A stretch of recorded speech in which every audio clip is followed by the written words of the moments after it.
नमस्कार दोस्तों। जब दो बड़ी पावर्स आपस में लड़ती हैं तो जियोपॉलिटिकल अर्थक्वेक आना लाजमी है। यूएसए और चाइना के जो रिलेशंस हैं वो रॉक बॉटम पर वो पहुंच चुके हैं और कई तो एनालिस्ट ने बोलना शुरू कर दिया कि ये अब अनडिक्लेयर्ड वॉर है दोनों कंट्रीज के बीच में। अब मामला ये नहीं है कि ये ट्रेड वॉर कब खत्म होगा, मामला ये है कि अब युद्ध कब शुरू होगा। फिजिकल युद्ध इन दोनों के बीच में आना शुरू हो गया और चाइना के अंदर भी घमासान शुरू हो गया है। क्लोज डोर्स के पीछे पावर स्ट्रगल्स शुरू हो गई हैं। जब किश्ती में होल्स होते हैं, डूबने वाली होती है, तो आपको मालूम है कि लड़ाइयाँ शुरू हो जाती हैं कि पहले अपने आप को बचाएगा कौन। पहला मैं जो ये आज 3-4 न्यूज़ हैं, कुछ न्यूज़ ऐसी हैं जो मैं आपको ओपनली नहीं बोल सकता हूँ क्योंकि मैं चाइना में रहता हूँ, लेकिन मैंने उस सारी न्यूज़ के लिंक्स मैंने टेलीग्राम में डाल दिए। आपको मज़ा आ जाएगा। आपको जियो पॉलिटिक्स सीखनी इतनी आसान हो जाएगी जब ये सारे लिंक्स देखेंगे कि कैसे रिलेट कर कर मैं न्यूज़ लेके आता हूँ आपके लिए। अब आते हैं यूएसए ने किया क्या। पहली बात यह है कि जो इंटरनेशनल डायमेंशंस में यूएसए बहुत संभल कर चीज़ों को बोलता है, लेकिन जो यूएसए का ट्रेजरी का सेक्रेटरी है बेसेट, उन्होंने अभी एक बॉम्ब शेल यानी कि न्यूक्लियर बॉम्ब फेंक दिया चाइना के ऊपर। उन्होंने वार्न कर दिया कि चाइना जो रेयर अर्थ के एक्सपोर्ट्स हैं उसको वेपन की तरह यूज़ कर रहा है और लैंग्वेज जो थी यूएसए की वो बहुत ज़्यादा टफ थी। उसने बोल दिया कि चाइना का जो लीडरशिप है वो मेंटली अनस्टेबल हो चुके हैं। आपको याद होगा कि थोड़े दिन पहले डोनाल्ड ट्रंप ने एक ट्वीट किया था जहां पर उन्होंने बोला कि मैं और ज़्यादा प्रेशर नहीं डालना चाहता चाइना के ऊपर, सिर्फ 100% का टैरिफ लगाया है क्योंकि पता लगे कि शी जिनपिंग डिप्रेशन में चले गए। उन्होंने वहाँ पर ये बात बोली, साथ में ये बोल दिया कि आज कुछ दिनों से शी जिनपिंग को थोड़ा सा टफ टाइम मिल रहा है, मैं इसलिए प्रेशर डाल नहीं रहा हूँ कहीं पागल ना हो जाए। यानी कि जो चीज़ पहले ट्रंप ने बोली, अब अमेरिका की जो गवर्नमेंट की जो टीम है उन्होंने बोलना शुरू कर दिया चाइनीज़ को मेंटली अनस्टेबल। आपने डिप्लोमेसी में ऐसी लैंग्वेज कब सुनी थी? कभी भी नहीं। और ये भी बोल दिया डोनाल्ड ट्रंप ने एक स्टेटमेंट और बोल दिया, उन्होंने बोल दिया कि अब हम openly trade war with China शुरू हो चुका है, we are in a trade war. और वेस्टर्न नेशंस को सबको बोल दिया ट्रंप ने कि आइए इकट्ठे मिलकर हम चाइना की रीढ़ की हड्डी को तोड़ते हैं। अटैक नहीं करना। हम ये भी बोल रहे हैं कि हम चाइना को अटैक नहीं करना चाहते, हम अपने आप को डिफेंड करने के लिए ये अलायंस बना रहे हैं। आपको याद है मैंने एक वीडियो बनाया था जहाँ पर मैंने बताया था आपको कि नीदरलैंड्स के अंदर जो चाइनीज़ कंपनीज हैं उनको बंद किया जा रहा है। चिप मैन्युफैक्चरिंग की कंपनीज थी वो सारी टेक ओवर कर ली, यानी कि ना तो इनको चिप देनी है, इनसे सामान खरीदना नहीं है और ऊपर से इनको मेंटली अनस्टेबल भी बोलना शुरू कर दिया। क्यों? क्योंकि अमेरिका को मालूम है कि चाइना में ये अपने फेस को बचाने के लिए ये कुछ भी करेंगे। उन्होंने सीधा फेस के ऊपर अटैक कर दिया। कोई मिलिटरी नहीं किया, कोई ट्रेड नहीं, कुछ नहीं, सिर्फ एक ही चीज़, इनके फेस के ऊपर थप्पड़ मारा है ये बोलकर ये मेंटली अनस्टेबल है। और दोस्तों ये नया कोल्ड वॉर शुरू हो चुका है। जो चाइना के भी जो इकोनॉमिस्ट हैं, जो बड़े बड़े इकोनॉमिस्ट हैं यहाँ पर, उन्होंने बोलना शुरू कर दिया कि यूएसए का चाइना का कोल्ड वॉर ऑफिशियली शुरू हो चुका है। जो पहले लिमिटेड कंपटीशन था चाइना और अमेरिका का, अब फुल फ्लेज्ड वॉर है। और कोल्ड वॉर का एक लॉजिक होता है कि जब ये शुरू हो जाए तो बंद नहीं होता जब तक कि एक कंट्री खत्म ना हो जाए। यूएसएसआर का और यूएसए का कोल्ड वॉर शुरू हुआ था, यूएसएसआर खत्म हो गया और अब यूएसए का चाइना के साथ ये पूरा वॉर शुरू हो गया है। और अमेरिका ने किया क्या? उन्होंने बोलना शुरू कर दिया कि यार चाइना से बाहर निकलो, सारी कंपनीज को, लेट अस फॉर्म या मेक अ न्यू कंट्री जो हमारे लिए सामान बनाएगी।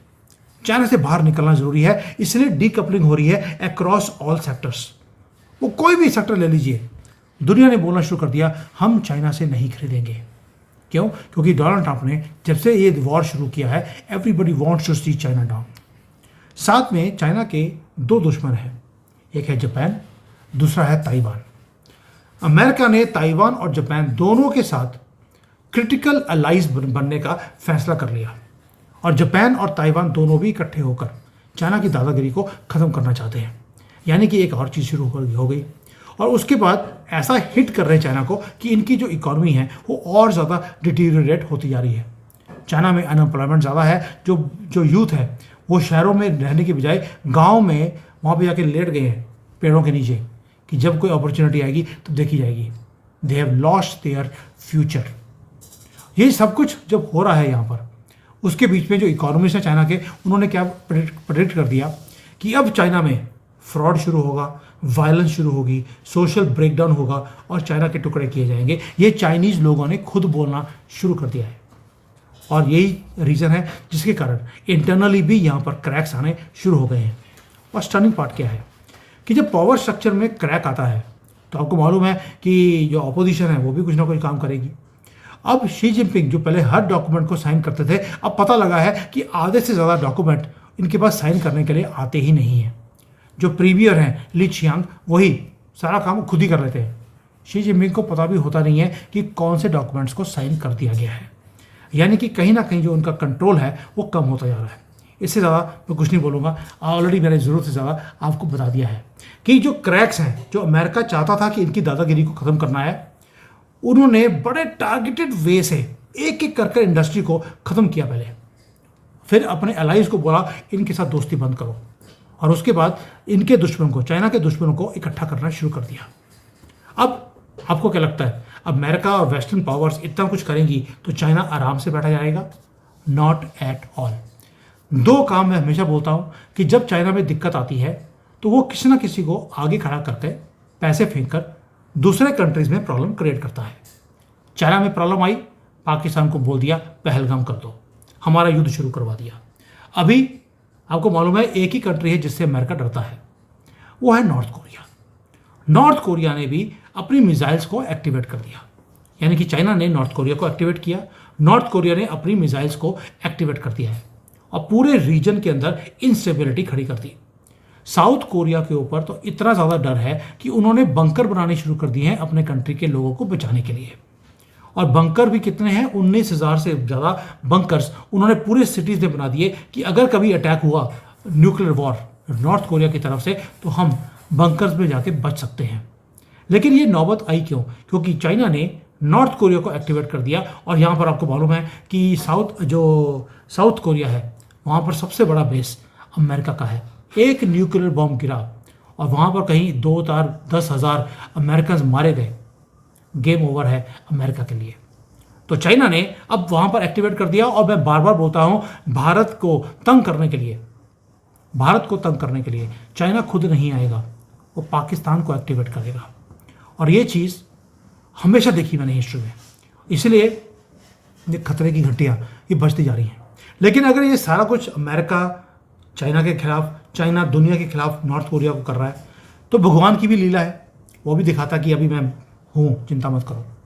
जापान के अंदर एक नई जो प्रधानमंत्री आ रही है तकैची, वो कौन है? वो कंजर्वेटिव की तरह यानी कि राइट विंगर है मोदी की तरह। आपको याद होगा एक प्रधानमंत्री होते थे शिंजो आबे, मोदी जी के बहुत ही करीबी मित्र।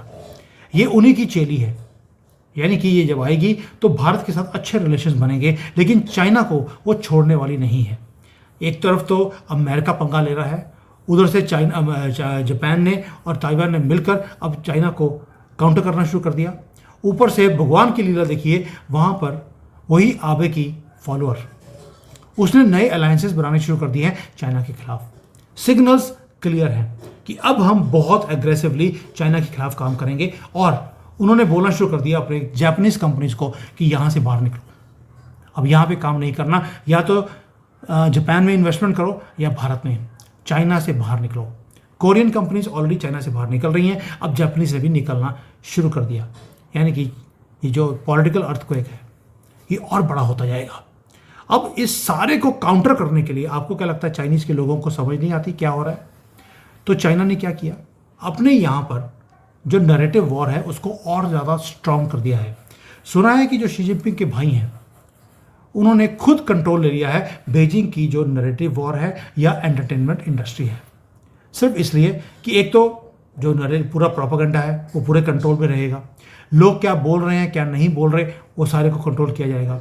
अगर देश के खिलाफ कोई स्टेटमेंट दिया है तो उसके ब्लॉक कर दिया जाता है। ये सारा काम entertainment industry, TV, news channels, इनके थ्रू होता है, इवन कि सोशल मीडिया के थ्रू। और इसको कंट्रोल कौन कर रहा है? शी जिनपिंग का अपना भाई। यानी कि जो पहले मैंने कभी देखा नहीं था चाइना के अंदर, वो सारा अब होना शुरू हो गया है। इसका मतलब है कुछ तो दाल में काला है। दोस्तों, अगर एंटरटेनमेंट इंडस्ट्री के ऊपर भी अगर इतना बड़ा अर्थक्वेक आ जाए कि आप अपनी चीज़ को बोल ही नहीं पाते हैं अपने हिसाब से, इसका मतलब है जो क्राइसिस है वो बहुत ज़्यादा डीप है या डीप होने के कगार के ऊपर है। क्वेश्चन ये है कि जो चाइना है, चाइना को ये टुकड़े करने की जो कोशिश कर रहा है डोनाल्ड ट्रंप, क्या वो पूरा कर पाएगा? और डोनाल्ड ट्रंप बोलता है कि मुझे युद्ध करने की ज़रूरत नहीं है, चाइना के टुकड़े अपने आप उनके लोग करेंगे। आपको लगता है कि चाइना के टुकड़े हो सकते हैं? यूएसएसआर के हो गए थे ओवरनाइट।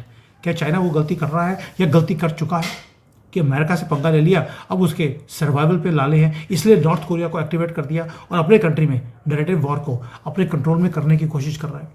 और आखिरी क्वेश्चन ये है कि ये सारे सिनेरियो में जो अमेरिका का, जो इन्होंने बोल दिया कि चाइना अनस्टेबल हो चुका है, मेंटली अनस्टेबल है, क्या ये डिप्लोमेटिक लैंग्वेज है, जानबूझ के किया जा रहा है, या वाकई में चाइना अनस्टेबल हो चुका है? इसका आंसर मुझे नहीं पता। आपको पता हो तो प्लीज़ मेरे साथ शेयर कीजिए कि what do you think about this. Is मैं चाइना मेंटली अनस्टेबल या हमेशा से ही अनस्टेबल थे, और आगे जाकर होगा क्या? या अगर आप मेरे से पूछेंगे कि भारत का इसमें सारे में फ़ायदा क्या है, और भारत की बल्ले बल्ले है। जापानीज़, कोरियन, इवन की अमेरिकन कंपनीज सारी भारत में आ रही हैं, ऑल ऑफ देम। मैंने कल बोला आपको कि मैं चाइना में रहता हूँ, और चाइना में कल ही मैंने एक जॉइंट वेंचर करवाया है ब्रिटिश कंपनी का, लेकिन अब उसी कंपनी को मैं भारत भी लेके आ रहा हूँ, क्योंकि दे वर मोर इंटरेस्टेड इन चाइना। उनको लगता है कि चाइना ज़्यादा डेवलप्ड कंट्री है, यहाँ पर पैसे ज़्यादा बनेंगे। बट जब मैंने उनसे बात करी है, I have already pitched to them कि भाई Bharat is not a small country, we are the fastest growing country in the world. आपको भारत आना पड़ेगा। After 6 months they are going to come to New Delhi. मैं मुंबई और दिल्ली उनको लेकर आऊँगा, और वहाँ पर भी मैं पार्टनर्स ढूंढ रहा हूँ ऑलरेडी कि किसके साथ मिलकर काम करना है। सब बिग कंपनी, बिकॉज ये जो ब्रिटिश कंपनी है वो 1.4 बिलियन पाउंड्स की कंपनी है। तो ये काम मैं यहाँ पे लगा हूँ करने के लिए, लेकिन दुनिया आहिस्ता आहिस्ता डीकपल कर रही है चाइना से, and this is an awesome news for the future of Bharat. Thank you, जय हिंद, वंदे मातरम।